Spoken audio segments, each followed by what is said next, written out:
Warahmatullahi wabarakatuh. Kepada yang terhormat Bapak Agung Muhdadi selaku dosen pengampu mata kuliah Manajemen Operasi, izinkan saya Siti Robihah Al-Maliyah mempresentasikan tentang implementasi Total Quality Management pada lembaga pendidikan. Sebelum berlanjut kepada inti pembahasan, ada kalanya kita perlu mengetahui definisi Total Quality Management itu sendiri. Menurut Nasution, TQM adalah suatu pendekatan dalam menjalankan usaha yang mencoba untuk memaksimumkan daya saing organisasi melalui perbaikan terus-menerus atas produk, jasa, tenaga kerja, proses, dan juga lingkungan. Kemudian, Total Quality Management menurut Vincent Gaspers tahun 2011 ialah suatu cara meningkatkan kinerja secara terus-menerus pada setiap level operasi dan proses dalam setiap area fungsional dari suatu organisasi menggunakan semua sumber daya manusia dan modal yang tersedia. Sedangkan Total Quality Management menurut Fandi Ciptono dan Anastasia Diana tahun 2001, Total Quality Management adalah suatu pendekatan dalam menjalankan usaha yang mencoba untuk memaksimumkan daya saing organisasi melalui perbaikan terus-menerus atas produk, jasa, manusia, proses, dan lingkungan organisasi.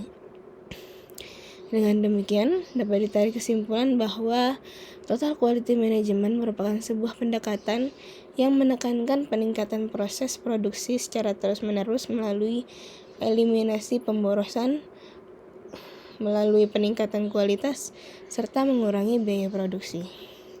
Dengan demikian, tujuan akhir dari konsep TQM ini adalah untuk mencapai kepuasan pelanggan dan upaya mengurangi suatu kesalahan atau ketidaksempurnaan barang atau jasa yang dihasilkan.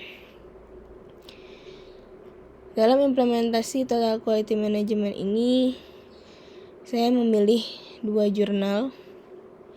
Yang pertama, jurnal yang berjudul Implementasi TQM dalam Peningkatan Layanan Sekolah, yaitu di SD Muhammadiyah 7 Bandung. Jurnal ini dibuat oleh Risa Saparina, Abdul Aziz Wahab, dan juga Ajeng Muhtaram. Dan jurnal yang kedua yang berjudul Implementasi Total Quality Management dalam Upaya Peningkatan Mutu Pendidikan Sekolah, Studi Kasus di SMK Islam Datuk Singaraja Kerso Kedung Jepara. Jurnal ini dibuat oleh Subaidi dan Samidi Halim. Kedua jurnal ini implementasi Total Quality Management pada lembaga pendidikan. Dapat dilihat metode penelitian pada SD Muhammadiyah 7 Bandung. Jenis penelitiannya itu kualitatif. Kemudian sumber data yang diambil yaitu berasal dari data primer dan juga sekunder.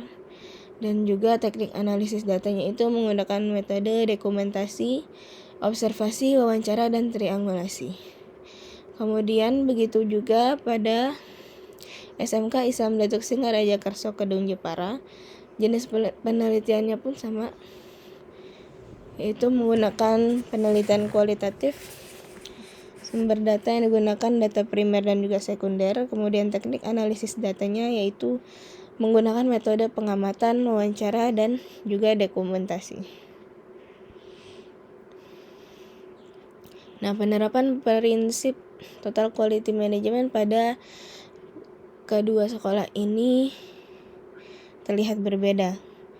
SD Muhammadiyah 7 Bandung mengacu pada pelayanan pendidikan dasar sesuai standar nasional pendidikan, yaitu standar kompetensi lulusan, standar isi, standar proses, standar pendidik dan ketenaga pendidikan, kemudian standar sarana prasarana, kemudian standar pengelolaan dan standar penilaian. Sedangkan penerapan prinsip TQM di SMK Islam Jepara itu menganut pada orientasi kepada pelanggan, kepemimpinan, keterlibatan orang-orang, kemudian pendekatan proses, perbaikan secara berkelanjutan, kemudian pengambilan keputusan dengan pendekatan fakta, dan membangun yang saling menguntungkan. Nah, pada implementasinya, Total Quality Management pada SD Muhammadiyah 7 Bandung, yang pertama yaitu fokus pada pelanggan. Nah, peserta didik harus puas dengan pelayanan sekolah. Kemudian yang kedua, obsesi terhadap kualitas. Nah, seluruh tim yang ada pada lembaga tersebut harus berusaha melaksanakan setiap pekerjaannya dengan baik. Kemudian yang ketiga, komitmen jangka panjang. Dengan memberikan kepercayaan yang tinggi, menyelenggarakan pelatihan dan program motivasi untuk seluruh karyawan, menekankan sinergi dalam tim kerja di sebuah organisasi, kemudian memberdayakan karyawan agar menjadi kreatif dan inovatif, dan adanya transparansi dan komunikasi antara pimpinan dan karyawan. Kemudian yang keempat, ada kerjasama tim.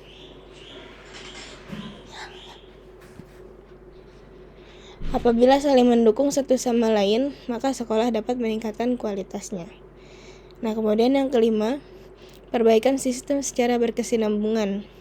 Kemudian melakukan pendidikan dan juga pelatihan. Dan harapannya adalah dengan guru yang memiliki pengetahuan dan keterampilan yang lebih, maka dapat memberikan layanan yang berkualitas terhadap peserta didik sebagai customer utama sekolah. Kemudian implementasi TQM pada SMK Islam Jepara. Yang pertama itu berorientasi pada pelanggan. Sekolah berusaha memenuhi kebutuhan para siswanya dan orang tua murid. Kemudian yang kedua, mengadakan bimbingan belajar untuk mata pelajaran yang dilombakan. Kemudian yang ketiga, menerapkan kedisiplinan siswa. Yang keempat, menciptakan budaya religius di sekolah. Yang kelima, implementasi di bidang kebersihan. Kemudian kegiatan kehumasan, yaitu sekolah banyak melakukan kerjasama dengan dunia usaha yang tersebar di wilayah Kabupaten Jepara. Terdapat beberapa faktor penghambat implementasi TQM pada masing-masing sekolah, yaitu hambatan yang dialami oleh SD Muhammadiyah Bandung itu terletak pada komitmen dan juga pengaruh lingkungan eksternal dan pengaruh teknologi yang negatif dapat mempengaruhi kinerja karyawan dan juga kegiatan belajar mengajar peserta didik di sekolah. Kemudian faktor penghambat implementasi TQM di SMK Islam Jepara ada 3. Yang pertama yaitu kurang adanya sinkronisasi jadwal program kegiatan. Kemudian sistem birokrasi keuangan yang sentralistik di tangan yayasan. Kemudian yang terakhir, kondisi siswa yang tidak secara keseluruhan berasrama dan tinggal di pondok pesantren. Nah, kesimpulan yang dapat ditarik dari jurnal yang pertama yaitu implementasi TQM pada SD Muhammadiyah 7 Bandung. Yang pertama, faktor yang mendukung implementasi TQM ialah kepemimpinan yang aspiratif dan kreatif dan dukungan dari pelanggan internal dan juga eksternal yang cukup tinggi. Nah, apabila melihat peluangnya, sekolah ini bereksistensi tetap untuk mempertahankan dan meningkatkan sistem manajemen mutunya. Kemudian implementasi TQM pada SMK Islam Jepara. Yang pertama itu sekolah mengupayakan pemenuhan kebutuhan dan harapan siswa, guru, dan juga orang tua siswa. Kemudian yang kedua, dalam mewujudkan mutu pendidikan, sekolah selalu merespon dan menindaklanjuti usulan dan saran dari berbagai pihak. Dan yang terakhir, hasil kegiatan akademik SMK Islam Jepara ini dalam 3 tahun terakhir mengalami lonjakan keunggulan mutu yang sangat baik, dengan ditandai siswi-siswinya telah meraih prestasi yang sangat baik. Kemudian saran yang dapat diberikan, standar layanan sekolah sudah terlaksana dengan baik. Diharapkan untuk bisa dipertahankan dan juga ditingkatkan, terutama pada standar pendidik dan tenaga kependidikan, guru dan juga karyawan yang masih memenuhi kualifikasi akademik sesuai standar. dan dapat diberikan motivasi dan waktu untuk melanjutkan studinya. Kemudian, beberapa pihak masih ada yang tidak teguh dalam memegang komitmennya. Dengan diperlukan sinergitas dalam mengimplementasikan TKM, diharapkan pemimpin dapat memberikan motivasi dan dukungan terhadap guru dan karyawan agar mereka dapat memegang teguh komitmennya. Sekian presentasi dari saya. Terima kasih atas perhatiannya. Wassalamualaikum warahmatullahi wabarakatuh.